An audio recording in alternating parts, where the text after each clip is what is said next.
салому дуруди бепоён ба кулли мухлисони барномаи дар шабакаҳои иҷтимоӣ. Фирдавси хурсанд топ хабарҳои варзиширо мегӯяд. оғоз мекунем.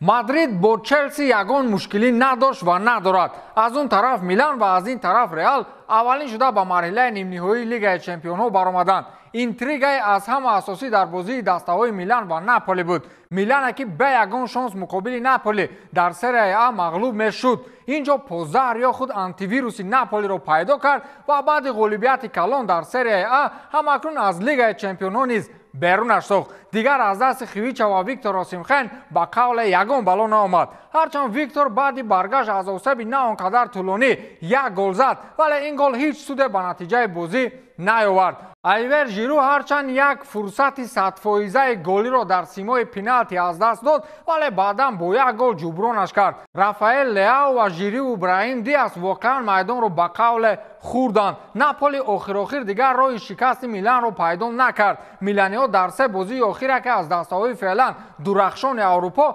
Наполиро бо ҳисоби умумии 6-1 мағлуб карданд. Дар бозии серия А 4-0, дар бозии аввали Лигаи Чемпионҳо 1-0 ва дар бозии ҷавобӣ 1-1. ин буд натиҷаи се охирии дастаҳои Милан ва Наполи. барои Реал баромадан ба марҳилаи нимниҳоии Лигаи Чемпионҳо як кори сода ва ё як чизи оддӣ аст. масалан онҳо дар 13 мавсими охир 11 маротиба ба марҳилаи нимниҳоӣ баромаданд. аммо барои Милан ин чиз солҳои охир як орзуву ормоне буд ки инак баъди 16 сол муяссарашон гардид. ин даста аз мавсими 2006-2007 инҷониб дар ин марҳила бозӣ накардааст. ин ҳамон замоне буд ки Милан дар финали мусобиқаи мазкур Ливерпулро дар бархурди реваншӣ шикаст дода буд, чемпион шуда буд. як далели аҷиб ҳам ҳаст ки мавсими 2005 ҳамон финали ба истилоҳи русӣ легендарни миёни Милану Ливерпул дар Истанбул баргузор шуда буд. акнун баъди 18 сол ин финал боз дар Истанбул барпо мешавад ва Милан шонси беҳтар дорад. хулас ҳамон ваъдаи Анчелоти ба Малдини ки гуфта буд дар финал во мехӯрем ба гумонам ба ҳақиқат табдил меёбад.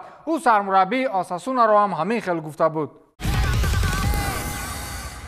ёд доред ман дар бораи корти дебетии Тинкофф Блек гуфта будам. ана акнун ин корт бо дизайни нав пайдо шуд. корти дебетии муфиди Тинкофф Блекро метавонанд шаҳрвандони хориҷӣ низ дархост кунанд. бо он шумо метавонед маблағро бе комиссия ба Тоҷикистон, Узбекистон ва дигар кишварҳои Иттиҳоди давлатҳои мустақил интиқол диҳед. то 20 000 рубл дар як моҳ бе комиссия бо рақами телефон бо Арманистон, Қирғизистон, Тоҷикистон ва Узбекистон бештар бошад 1% аз маблағи интиқол. кортро бо дизайни нав бо истифода аз линки тавсифшуда дархост кунед. корт дар саросари Русия ба шумо ройгон расонида мешавад ва шумо метавонед аз тамоми имтиёзҳои он баҳра баред. шаҳрвандони хориҷӣ метавонанд кортро дархост кунанд, аммо онро танҳо дар ҳудуди Русия расонида мешавад.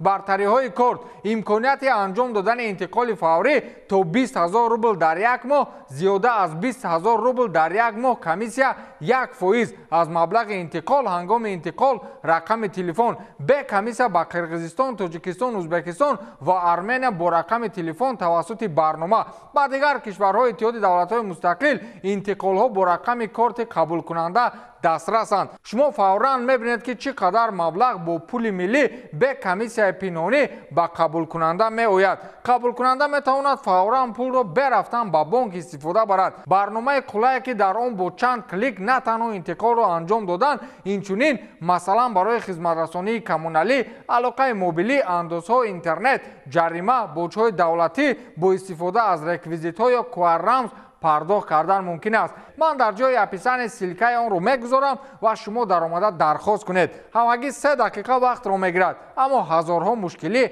ҳал мешавад. корти дебетии Тинкофф Блек бо дизайни нави маҳдуд дар хизмати шумост ва аз ҳама бартариҳои он истифода баред.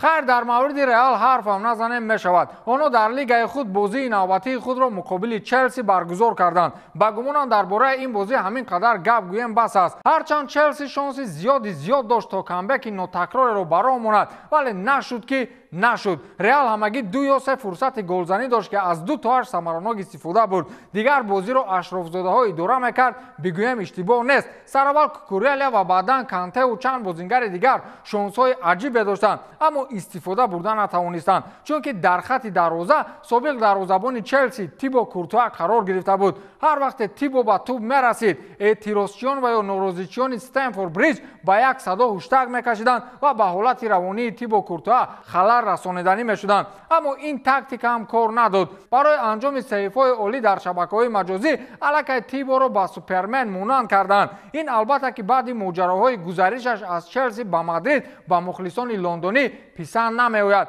از این رو بیچاره تیبو کورتوا تا آخر بازی زیر فشار مخلصان چلسی بازی را سپری میکرد. در آخر کار همین خیل شد که او با یک اشاره عجیب به کل مخلصان چلسی جواب گردانید. پیش از برآمدن به تنفس تیبو کورتوا یک سیو عالی انجام داد و بعد روی میدان پیش چشمان هزارها مخلص چلسی رمز دسته شاهانه را که در پیراهنش قرار داشت بوسیده از میدان بیرون شد و آتش خشم مخلصان چلسی را باز هم علنگه بخشید. خلاص این بازی رودریگو بود، 2 گل زد و دسته خود را به مرحله دیگر برد. لیدر اساسی چی؟ کریم بنزما این نوبت راستی آنقدر بازیش نچسبید. این را خود کارلو آنچلوتی حس کرد و بالاخره او را به نیمه‌مدتگر شوامنی عوض نمود. اما این عوض‌کنی هم تو سهل و ساده به میان نیامد. کریم بنزما چون اعضای جدا نشونده فوتبال از این عوض‌کنی سرمربی خوشش نیامد و با دون کارلو اندک تنش‌های لفظی هم انجام داد. در دقیقه 71 به کریم گفتند که او می‌خواهد تو را عوض نماید.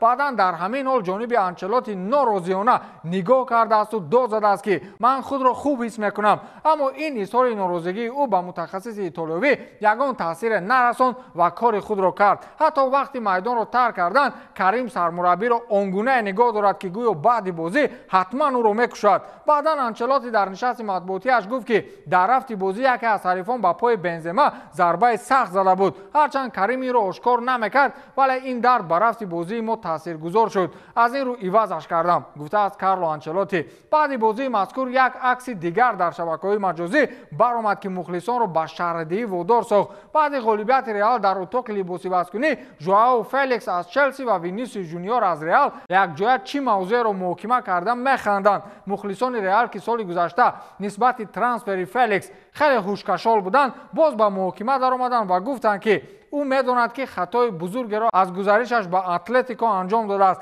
در رئال او تماما بازیگر دیگر میشد. حتی مراجعت می‌کردند که پرس یک کاری کن که این ترانسفر عملی شود. خلاص از این شهرها برمی‌آید که مخلصان رئال واقعا نسبت فلیکس توجه خاصه دارند. اکنون فلیکس اتلتیکو و چلسی را چمپیون کرد، نوبت رئال شد.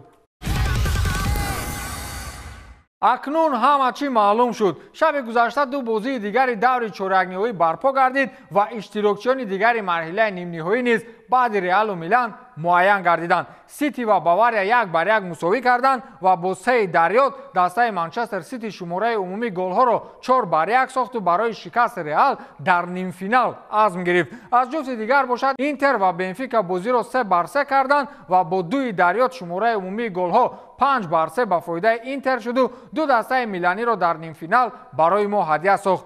جنگ بزرگ رئال و منچستر سیتی و دربی شهر میلان، این را گفتیم نیم فینال شاهانه. اینتر از سال 2010 اینجانی بار اول است که با مرحله مذکور راه می‌یابد و سال 2010 وقت با دور نیم نهایی رفتند اما سال در فینال باواریا را شکست داده غالب لیگ چمپیون‌ها شده بودند. منچستر سیتی مهمان عادتی مرحله نیم نهایی است. دسته گواردیولا پیام 3 مرتبه به اینجا می‌آید اما چمپیون شدن مثل که میسرشون نمی‌گردد. موسم 2020-2021 فینال را به چلسی دادند. سال گذشته مرحله نیم نهایی قریب بریده را در چند دقیقه به رئال تحفه کردند و امسال باز رئال صد راهشان است. با فکر شما قصاص میگیرند؟ برای رئال باشد چگونه گفتم نیم فینال و فینال یک چیز عادی است. در 13 موسم اخیر 11 مرتبه به این مرحله آمدند. تنفس کوتاه فقط در سالهای 2019 و 2020 بود که آنها از مرحله یک نهایی آن طرف نمی رفتند. از ایاکس و سیتی غلطیدند و آن وقت حتی از سسکای مسکو